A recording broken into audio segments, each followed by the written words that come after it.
Tensions in Ukraine are continuing to run high as pro-Russian demonstrators in the country's east move to seize government buildings in several major cities.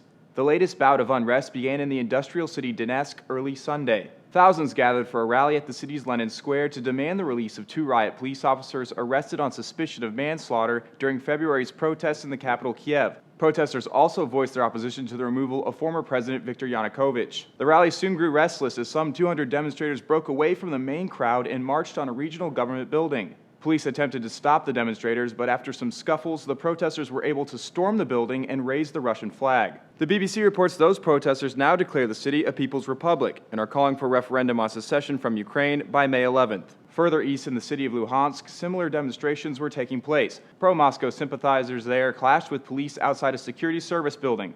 One protester and one police officer were seriously injured. Later Sunday evening, protesters in the northeast managed to evade riot police and take over yet another government building. However, protesters later left the building after negotiations, according to local police. The most recent turmoil is just the latest challenge for Ukraine's fledgling interim government, which assumed power following the ouster of Yanukovych in February.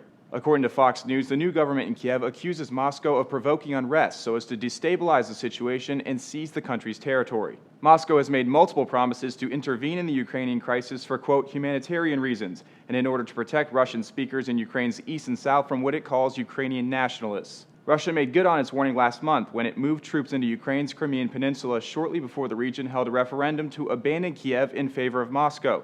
Ukraine has refused to acknowledge the move, but the area is under de facto control by the Russian military at this point. Early reports from Crimea Monday indicate a Ukrainian naval officer was fatally shot by a Russian soldier over the weekend. The news comes as Ukraine continues to pull its forces stationed in Crimea back to the mainland.